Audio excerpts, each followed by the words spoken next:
Principal Harold Grayson prided himself on running one of the most prestigious private schools in the city. Grayson Academy had it all: modern facilities, top-tier faculty, and students who came from powerful, wealthy families. But behind the polished image was a place where privilege often mattered more than fairness. It was a quiet Monday morning. Principal Grayson sat in his office, reviewing a disciplinary report. The student involved? 12-year-old Ethan Carter, a quiet, respectful boy who had gotten into a fight with Bradley Thompson, the son of one of the school's biggest donors. Bradley's parents had already called, outraged. Ethan's mother, Claire Carter, on the other hand, worked 2 jobs just to afford his tuition. She had no influence, no connections, and no voice in a place like this. To Principal Grayson, the decision was easy. Later that morning, Claire Carter sat across from him. Her hands trembled as she clutched her worn-out purse. "I'm sorry, Miss Carter," Grayson said coldly. "We have a zero-tolerance policy. Ethan's behavior is unacceptable. He's being expelled." Tears welled in Claire's eyes.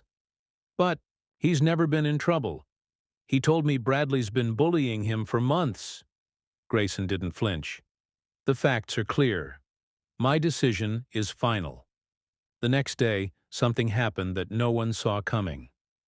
As Principal Grayson arrived at school, a thunderous sound filled the air. A sleek black helicopter descended onto the school's football field. Students and teachers ran outside in shock and curiosity. From the helicopter stepped a tall man in an expensive suit, calm, commanding, and intense. "I'm Alexander Carter," he said, locking eyes with the principal. "I believe you expelled my son yesterday." Grayson froze. "Your son?" Alexander nodded. "Ethan Carter. My son." Grayson's face turned pale. Ethan's father. But Claire had never said.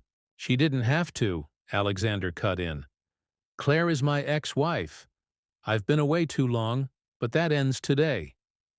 Alexander Carter, billionaire tech mogul, feared in business, and known for getting exactly what he wanted, had just stepped into Grayson's world. He followed the principal into his office, tension heavy in the air. "So," Alexander began, his voice sharp and calm, "you expelled my son. Why?" Grayson stammered. "He attacked another student. Unprovoked." "Unprovoked?" Alexander's voice darkened. "Did you even investigate?" "Well, the other boy's parents." "So you punished my son to keep a donor happy?" Grayson couldn't speak. Alexander stood. His voice now thundered. "You judged Ethan because of his mother's status. You didn't give him a fair chance. That ends now." He pointed at the principal. "Here's what's going to happen. Ethan is coming back. Today. You will investigate the bullying. You will fix this. And if I hear anything about favoritism again, I'll make sure Grayson Academy doesn't survive the week. Do I make myself clear?" Grayson, trembling, nodded. "Yes, Mr. Carter." Alexander turned to leave, but stopped at the door. "Oh, and I'm paying Ethan's tuition. From now on, I'll be watching." The next day, Ethan walked back into school, his head high. The same kids who had once mocked him now stepped aside. The bully, Bradley, was nowhere in sight. Ethan's teachers greeted him with kindness. Even Principal Grayson checked in regularly. But Ethan didn't care about the attention. He was just glad to be back. Learning, growing. In the weeks that followed, Alexander spent real time with his son. He brought Ethan to his company, introduced him to the world of tech, let him sit in on meetings. For the first time in a long time, they were bonding. One evening, Ethan looked at his dad and softly asked, "Why were you gone so long?" Alexander's voice cracked. "Because I was selfish. I thought success mattered more than anything. But I was wrong. You matter most. And I'm so sorry I missed so much." Ethan smiled. "It's okay, Dad. You're here now. From that day on, everything changed. Ethan thrived, making new friends, excelling in class, and even starting a club to support kids facing bullying.